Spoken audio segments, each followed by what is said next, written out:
We've always been told that the Kraken is just a legend, a myth made up by terrified sailors who probably just saw a dying giant squid near the surface and then let their imaginations run wild.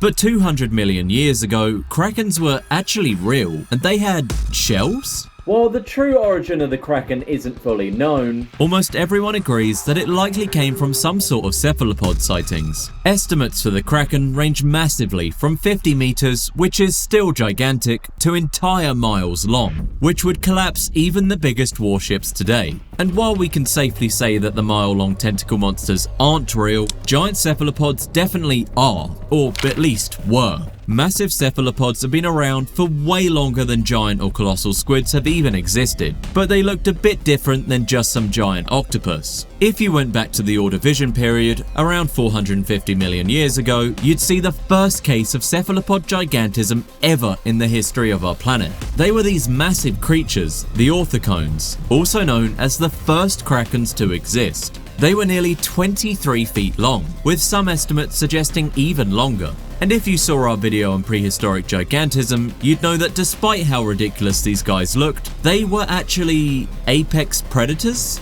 It's funny, because when most people think of a giant squid, they think of the ultimate monster of the deep ocean. But in reality, the modern giant squid is basically just a very large, very stressed out snack.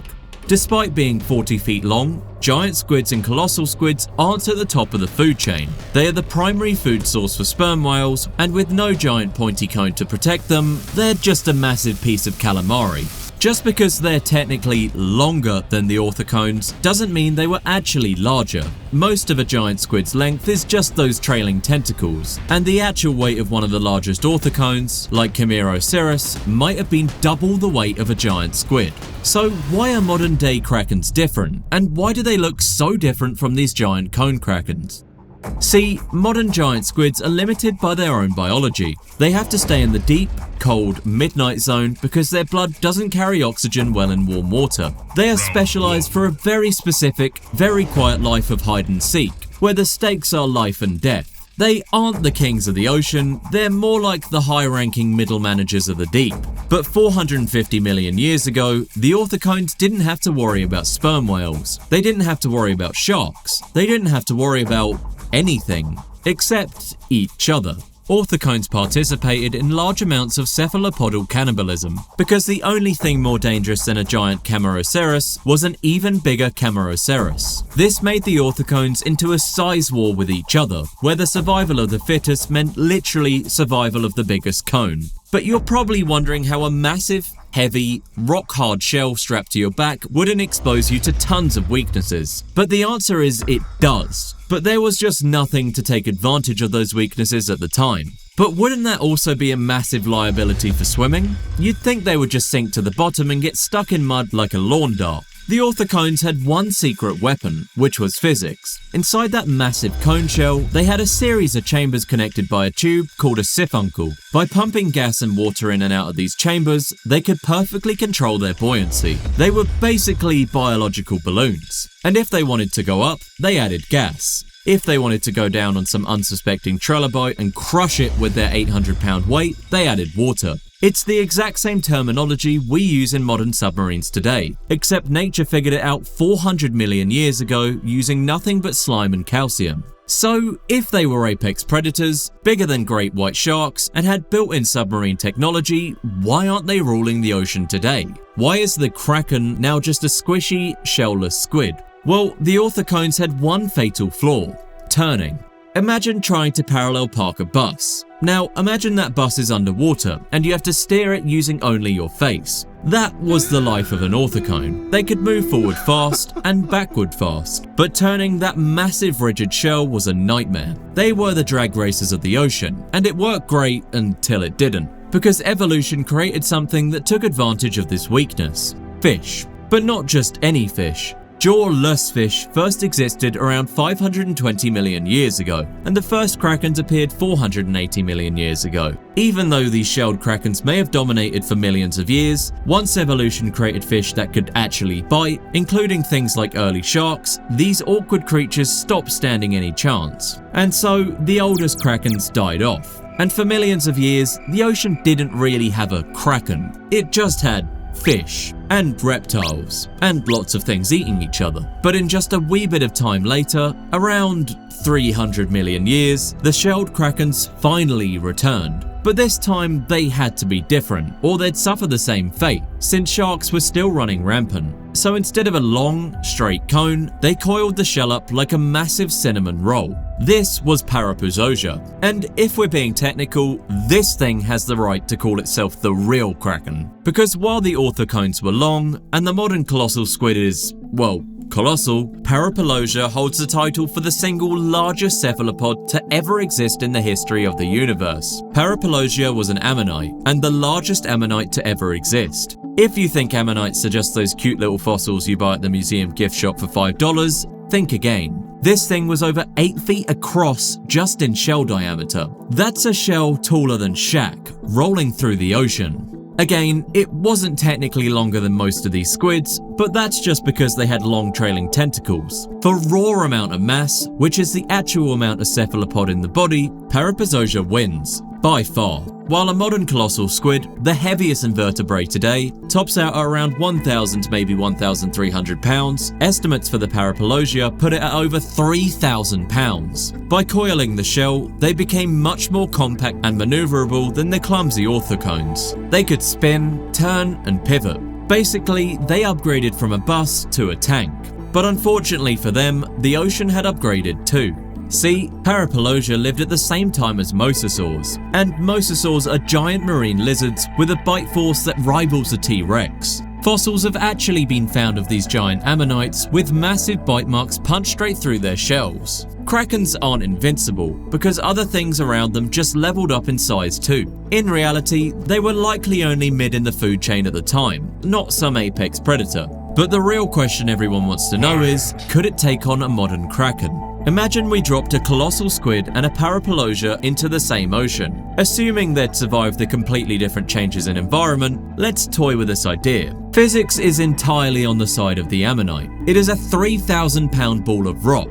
If the colossal squid tries to wrap its tentacles around the shell, it's basically useless. Weight is a massive advantage in fights too, and in the wild often determines the winner the majority of the time, at least in brute force fights. The rotating hooks of the colossal squids are terrifying against soft fish skin, but against a solid calcium cell, it would be like trying to climb a marble wall with ice picks. You'd just slide off. Plus, the Ammonite has a beak designed specifically to crush armor. If it gets a hold of the squid's tentacles, it's shearing it off. However, the colossal squid has the ultimate advantage, a brain. Ammonites were, let's just be nice and say simple.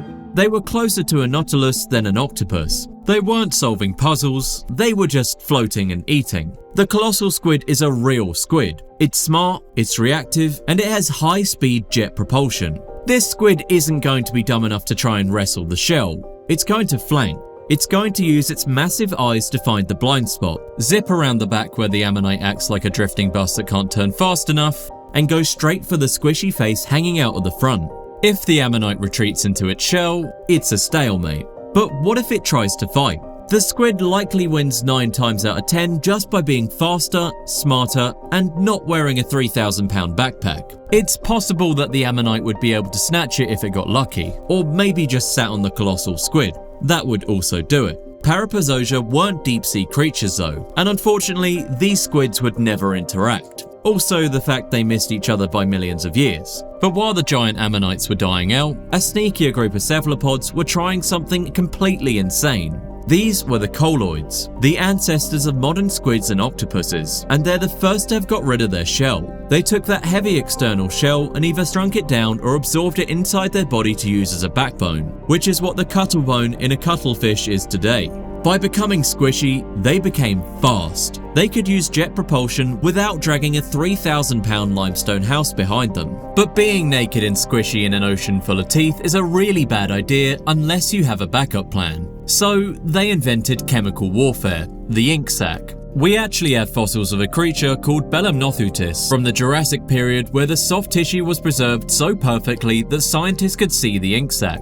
And this changed everything. Before this, if a predator saw you, you had to fight or be harder to eat than the guy next to you. But with ink, you could vanish. It was the biological equivalent of a smoke grenade. If a predator attacked, poof, full face of melanin and mucus. By the time the predator cleared its eyes, the squid was gone. This strategy was so effective that evolution gave it to basically every cephalopod today. Almost every single one, from the tiny market squid on your dinner plate to the octopus in the reef, still has an ink sac.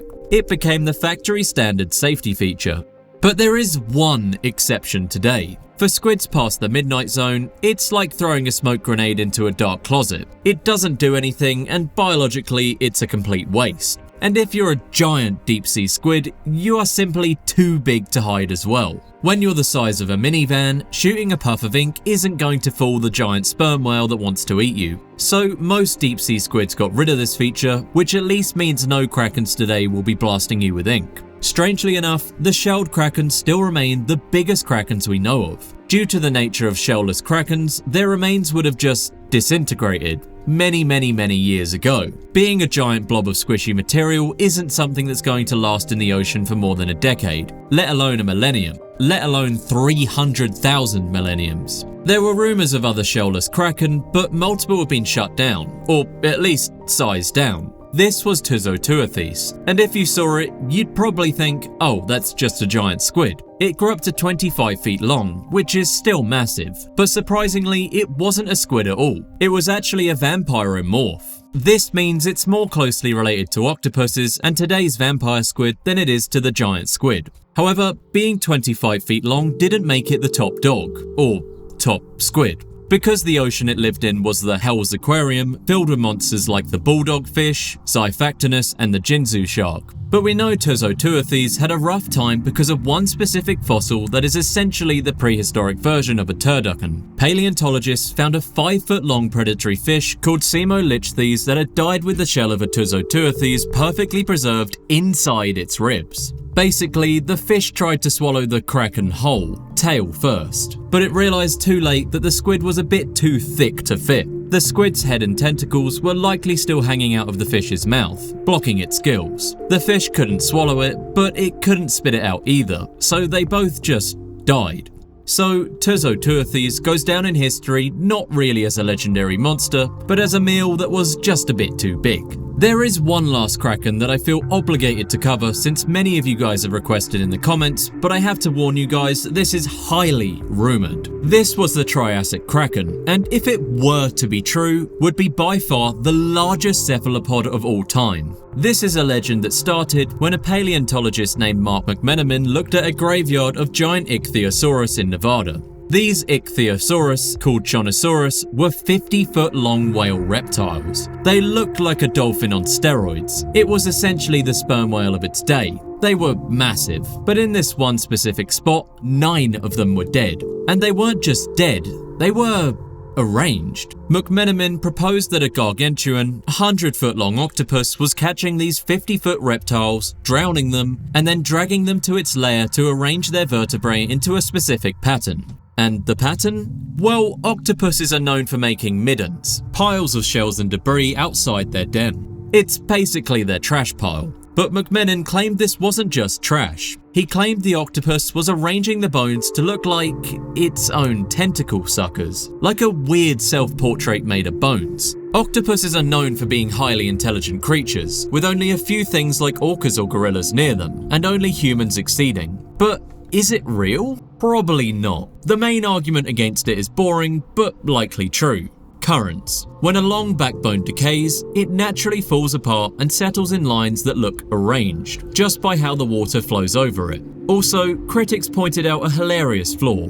Ancient cephalopods from the Triassic period likely only had 1 row of suckers, not 2. So if this kraken was making a self-portrait with double rows of bones, it was a really bad artist. Even though this kraken wasn't likely real, it's a fun hypothesis. It is possible that a ridiculous-sized kraken would have existed back then, since, after all, soft-body animals like squids are the most mysterious in prehistoric research because they're basically all washed away. Still, size limits are real, and we can't just say a mile-long kraken could have existed because we can't prove it didn't.